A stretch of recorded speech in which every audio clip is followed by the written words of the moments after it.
특수청소 일을 하던 때가 있었다. 죽은 사람 방이나 애완동물 시체 처리, 쓰레기집 청소까지 온갖 일이 다 있었다. 죽은 사람이 나온 집이나 쓰레기집은 되게 의뢰인이 거기서 살려고 하거나 안에 있는 가구나 물건을 사용하려 하기 때문에 집안을 치우며 물건 철거도 같이 하게 되는 경우가 대부분이었다. 내가 다니던 회사는 계약서마다 집안 모든 물건은 회사 측이 맡는다는 조항을 넣었다. 그렇기에 작업 도중 나오기 마련인 돈이나 보석 같은 것도 굳이 안 돌려줘도 되긴 했다. 사장님은 처리비를 돈으로 받으니까 추억이 서린 물건이나 가웻돈은 돌려주자는 생각을 가진 분이었다. 영업 담당이나 작업원들에게도 그걸 철저히 교육하긴 하지만 실제 현장에 나서는 작업원들은 대개 찾아내면 자기 호주머니로 집어넣곤 했다. 나도 200만엔을 찾아낸 적이 있었다. 욕구를 이성으로 억누르는 건 보통 힘든 일이 아니더라. 어느 휴일 영업 담당에게서 전화가 왔다. 시내 2층 주택의 특수청소와 물건 정리 의뢰가 들어왔다는 것이었다. 목을 매 자살한 사람이 있었단다. 당시 나는 작업원 겸 사무원으로 2년가량 그 회사에서 일했기에 현장 책임자 역할을 맡아달라는 부탁이었다. 자살한 사람은 혼자 살던 노인이었다. 생활비가 다 떨어졌는데 차마 자식들에게 손을 벌릴 용기가 없었던지 자살을 택했던 듯 했다. 조금 슬퍼졌지만 일은 해야지. 작업원들도 다들 여러 번 같이 손발을 맞춰본 사람들이었다. 40대 선배랑 종종 아르바이트하러 오는 할아버지 등등. 안심하고 계획을 세웠다. 작업 첫날 집안에 들어서 보니 썩은 냄새는 그리 심하지 않았다. 영업 담당이 견적을 내러 왔을 때 창문을 열어둔 듯 했다.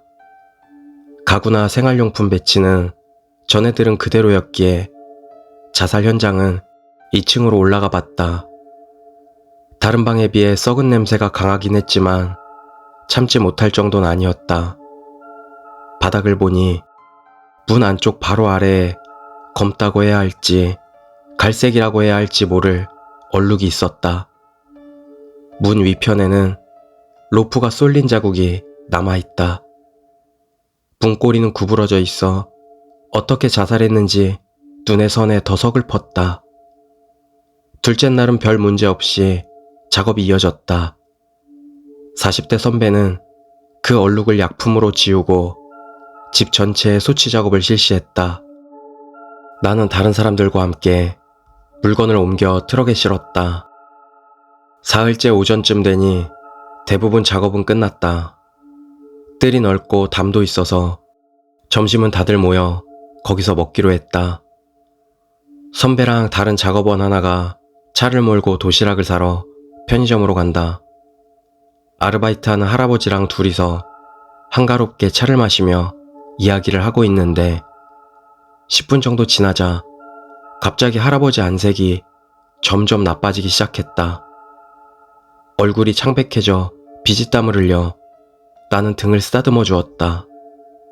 하지만 그대로 토하기 시작해 신음소리를 냈다. 병원 가실래요? 말을 걸어도 대답은 없고 신음소리만 이어진다.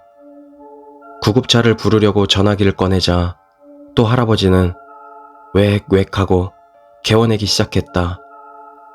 조금 패닉에 빠졌지만 등을 두드려주며 토하는 게 좋을 것 같다고 말하고 있을 적이었다. 할아버지의 입이 눈에 들어와 나는 손을 멈췄다. 입에서는 무언가가 나오려는 듯 거무스름한 게 보일 듯 말 듯 하고 있었다. 할아버지가 개워낼 때마다 그것은 조금씩 나온다. 몇 번 반복하는 사이 그게 무엇인지 알 수 있었다. 로프였다. 전부 나올 때까지 나는 그저 옆에 서서 그 광경을 바라보고 있을 수밖에 없었다.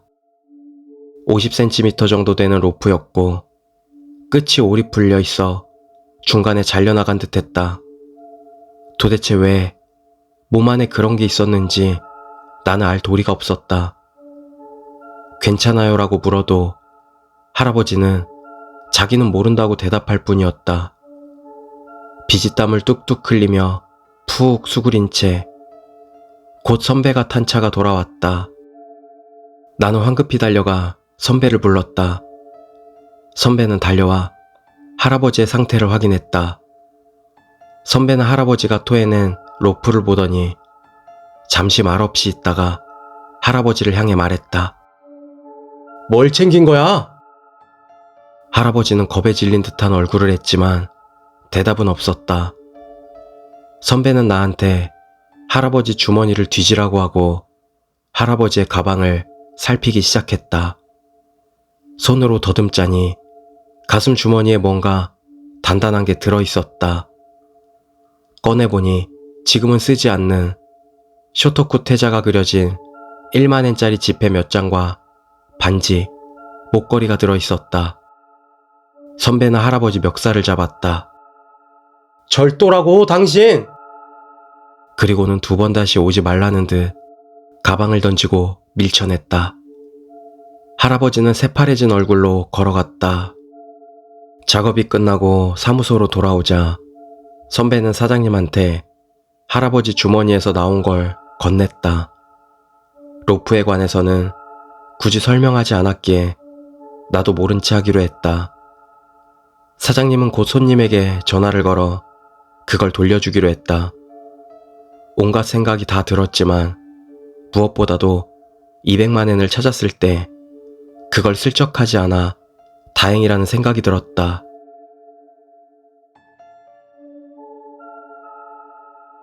두 번째 이야기, 뼈폭포. 친구네 고향에는 작지만 예쁜 폭포가 있다고 한다. 폭포 아래 웅덩이는 어째서인지 한여름에도 수온이 올라가질 않는다. 사람이 몇 분 들어가 있기만 해도 입술이 시퍼래질 정도라는 것이다. 체온도 급격하게 떨어져 금세 사시나무 떨듯 나오게 된다고 한다. 하지만 아무리 더운 여름에도 그 웅덩이에 들어가는 사람은 없다.